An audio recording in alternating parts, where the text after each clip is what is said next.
Hello everyone, welcome back to my channel. आज के lecture में हम करेंगे कुछ assertion and reasoning questions from your second chapter relations and functions. ठीक है, तो असर्शन और रीजनिंग क्वेश्चंस किस टाइप के होते हैं ये हमने फर्स्ट लेक्चर में भी डिस्कस किया था, बट मैं आपको एक बार फिर से याद दिला देती हूँ कि किस टाइप के क्वेश्चंस होंगे। ठीक है ना, हर क्वेश्चन में सबसे पहला पार्ट है कि आपने क्वेश्चन को अच्छे से पढ़ना है और क्या स्टेटमेंट्स हैं उनको अच्छे से समझना है। ठीक है ना, फिर देखना है हमने कि फर्स्ट ए स्टेटमेंट करेक्ट है या नहीं है, और फिर रीजनिंग वाली स्टेटमेंट पढ़नी है ध्यान से, वो ट्रू है या नहीं है। देन अकॉर्डिंगली हमारे आंसर्स होंगे। उनके लिए हमारे पास चार ऑप्शंस हैं। ए ऑप्शन होगा if assertion is true, that means first statement A is true, reason भी true है, and reason वाली जो statement है that is the correct explanation for first statement। ठीक है, B ऑप्शन आप लिखोगे अगर A भी true है, रीजन भी ट्रू है, यानी असर्शन वाली स्टेटमेंट भी ट्रू है, रीजनिंग वाली भी ट्रू है, but second statement is not the correct explanation for first statement. Clear है। सी ऑप्शन आप टिक करोगे अगर ए भी ट्रू है बट रीजनिंग वाली स्टेटमेंट फॉल्स है, और डी ऑप्शन होगा अगर असर्शन फॉल्स है बट रीजनिंग वाली ट्रू है। ठीक है ना, ये हमने फर्स्ट लेक्चर में डिटेल में डिस्कस किया था। तो चलो सबसे पहले हम क्वेश्चन स्टार्ट करते हैं। क्वेश्चन नंबर 1 पढ़ो पहले। क्वेश्चन फर्स्ट है, असर्शन स्टेटमेंट है इफ एक ऑर्डर्ड पेयर दिया है x plus 1 comma y minus 2 is equal to 3 comma 1, then x is equal to 2 and y is equal to 3। ठीक है, ये फर्स्ट स्टेटमेंट होगी, पढ़ ली हमने। अब सेकेंड स्टेटमेंट पढ़ो। Two ordered pairs are equal if their corresponding elements are equal. देखो रीजनिंग वाली स्टेटमेंट ट्रू है ना। टू ऑर्डर्ड पेयर्स तभी इक्वल होते हैं अगर उनका दोनों के फर्स्ट एलिमेंट्स इक्वल हो और सेकेंड एलिमेंट्स इक्वल हो। This statement is correct. अब हम देखते हैं कि क्या ये असर्शन की करेक्ट एक्सप्लेनेशन है। असर्शन वाली स्टेटमेंट देखो क्या है, इफ x प्लस 1, आपको एक ऑर्डर्ड पेयर दिया हुआ है, x प्लस 1 उसका फर्स्ट एलिमेंट है इज इक्वल टू 3 कॉमा 1, तो इसका फर्स्ट एलिमेंट है 3। इन दोनों को अगर हम इक्वेट करते हैं तो देखो x इज इक्वल टू 2 आ रहा है, ये दिया हुआ है 2, यस। और सेकेंड एलिमेंट है y minus 2 is equal to, right hand side में सेकेंड एलिमेंट 1 है, इसको सॉल्व करोगे तो y इज इक्वल टू 3 आ रहा है। असर्शन स्टेटमेंट भी ट्रू स्टेटमेंट है और रीजनिंग वाली स्टेटमेंट करेक्ट एक्सप्लेनेशन है ए का। वो वही डिफाइन कर रहा है कि दो ऑर्डर्ड पेयर कब इक्वल होते हैं, जब उनके कॉरस्पॉन्डिंग एलिमेंट्स इक्वल होते हैं। यानी आप टिक करोगे option A, assertion is true, reasoning is true, and second statement is correct explanation of first statement। Clear है? ठीक है ना। तो बेसिकली असर्शन रीजनिंग के क्वेश्चंस वो होते हैं जिसमें आपका कंसेप्ट अगर बिल्कुल क्लियर है टॉपिक से रिलेटेड तो आप बिल्कुल अच्छे से उसको अटेम्प्ट कर सकते हो, सही अटेम्प्ट करोगे। ठीक है, सेकेंड क्वेश्चन देखो। सेकेंड क्वेश्चन है, let R be a relation defined by, relation आपको दिया x comma x plus 5 where x belongs to 0 1 2 3 4 5, then consider the following. Question समझ लिया आपने। एक रिलेशन दिया हुआ है, ordered pair x x plus 5 है, ठीक है, और इसमें x क्या होना चाहिए, 0 1 2 3 4 5 में से कोई एलिमेंट होना चाहिए। ठीक है, डोमेन ऑफ r इज 0 1 2 3 4 5, ये असर्शन स्टेटमेंट है। तो आपको पता होना चाहिए व्हाट इज डोमेन। तो जो भी रिलेशन में ऑर्डर्ड पेयर्स होते हैं उसमें set of first elements is domain. तो इस क्वेश्चन में x जो है ये फर्स्ट एलिमेंट है ऑर्डर्ड पेयर का, एंड इट बिलोंग्स टू 0 1 2 3 4 5, तो डोमेन 0 1 2 3 4 5 होगा ना। ठीक है ना। अगर मैं इसको रोस्टर फॉर्म में लिखूंगी, देखो रोस्टर फॉर्म में लिखें तो ये ऑर्डर्ड पेयर क्या बनेंगे, फर्स्ट x को 0 पुट करेंगे and second element is x plus 5, that is 0 plus 5, तो दैट विल बी 0 कॉमा 5। ठीक है, मैं इसी स्टेटमेंट को, रिलेशन को रोस्टर फॉर्म में लिख रही हूँ। सेकेंड x इज 1, ठीक है, then second element will be 1 plus 5 which is 6 and so on. मैं सारे एलिमेंट्स लिख लेती हूँ। Second 2, then 2 plus 5 7, then 3 plus 5 is 8, then 4 plus 5 is 9, then 5 and 5 plus 5 is 10, that's it, है ना, क्योंकि x सिर्फ 5 तक है। तो इसका डोमेन क्या होता है, set of first elements which is 0 1 2 3 4 5। This statement is correct, ये ट्रू स्टेटमेंट है। सेकेंड स्टेटमेंट रीजनिंग वाली देखो, the range of r is 0 1 2 3 4 5।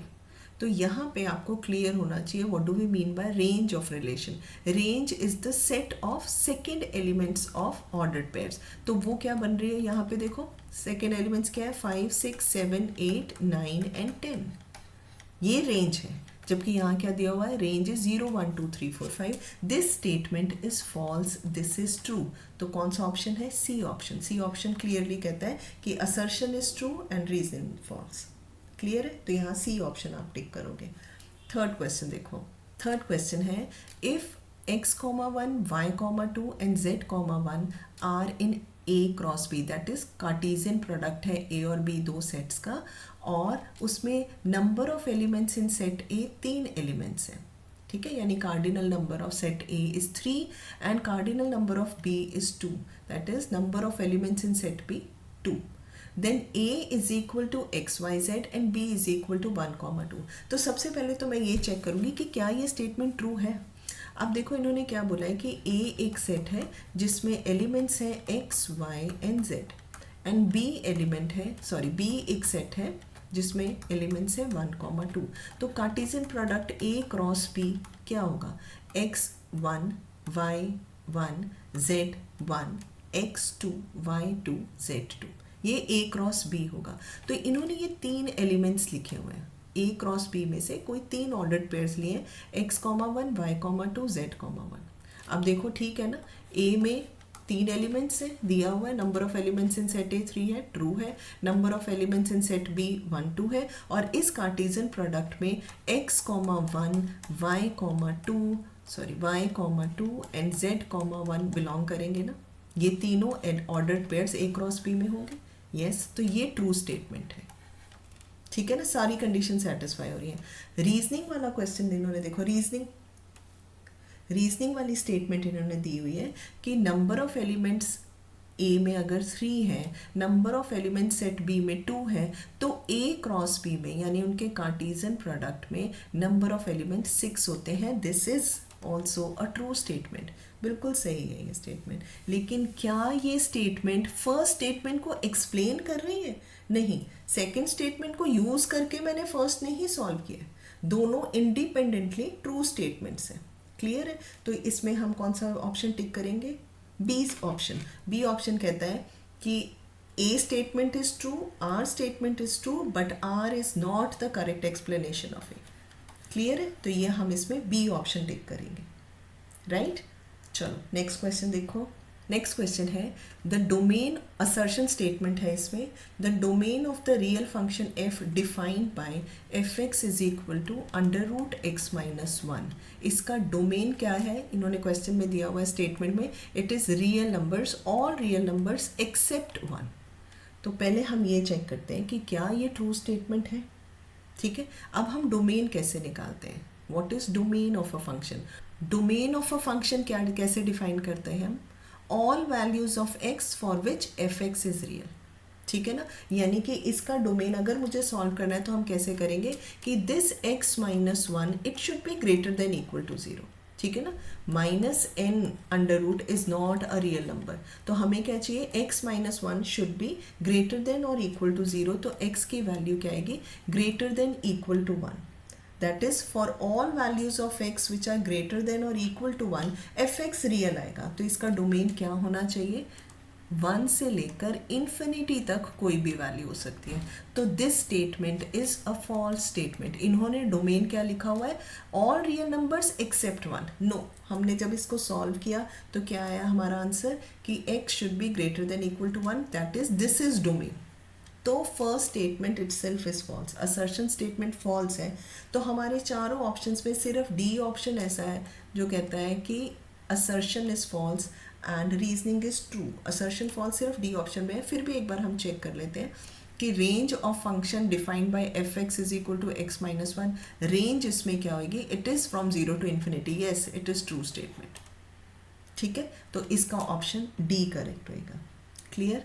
Next question देखो, क्वेश्चन नंबर 5 है कंसिडर द फॉलोइंग स्टेटमेंट्स। इसमें एक हमें इस क्वेश्चन में हमें एक रिलेशन दिया है with the help of arrow diagrams. तो देखो सेट ए में क्या है, -2, -1, 0, 1, 2 एंड सेट बी में 0, 1, 4।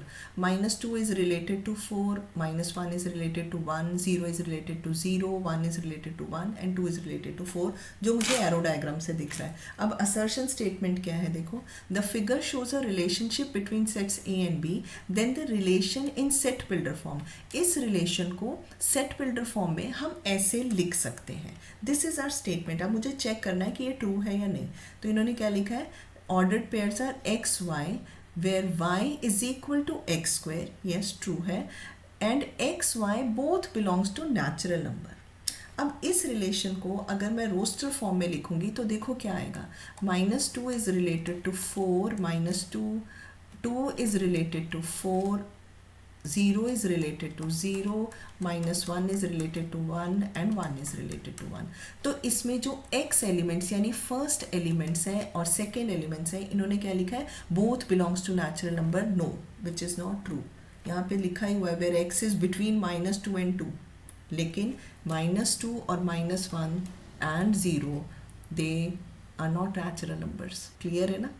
अगर ये रियल नंबर्स या इंटीजर्स लिखा होता ना फिर ये स्टेटमेंट ट्रू होती। यहाँ पे इन्होंने बोला है कि x belongs to natural number, यानी जो ऑर्डर्ड पेयर के फर्स्ट एलिमेंट्स हैं वो नेचुरल नंबर्स हैं, जो कि जब हमने रोस्टर फॉर्म में लिख के देखा तो नहीं है। -2, -1, 0 नेचुरल नंबर नहीं है, तो ये स्टेटमेंट फॉल्स है, असर्शन स्टेटमेंट फॉल्स है। रीज़न वाली स्टेटमेंट हम एक बार चेक कर लेते हैं, अदरवाइज इसमें ऑप्शन डी ही बनेगा क्योंकि उसमें ही असर्शन फॉल्स आती है। लेकिन रीज़न वाली स्टेटमेंट एक बार पढ़ लेते हैं। The above relation in roster form is -1, 1, -2, 4, 0, 0, 1, 1, 2, 4 true है। देखो ये मैंने अभी यहाँ लिखा ही था पहले, तो this is a true statement, तो option D is correct. Clear. Next question देखो, क्वेश्चन नंबर 6 में असर्शन स्टेटमेंट है, इफ़ ए एक सेट दिया हुआ है which has red and blue elements, B में है 3 elements A B C, then A cross B Cartesian product of A and B will be. Check करते हैं ये ट्रू है या स्टेटमेंट या नहीं। तो that is red A, yes, red B, red C correct है, then blue A, blue B and blue C, yes this statement is true statement. ठीक है ना, हमें पता है कि कार्टेशियन प्रोडक्ट हम कैसे निकालते हैं, अकॉर्डिंग टू दैट ये ट्रू स्टेटमेंट बन रही है। अब रीजनिंग वाली स्टेटमेंट देखो, the Cartesian product of 2 non empty sets P and Q is denoted by this, and इसके एलिमेंट्स होते हैं ordered pairs P and Q where P belongs to first set and Q belongs to second set. बिल्कुल true statement है।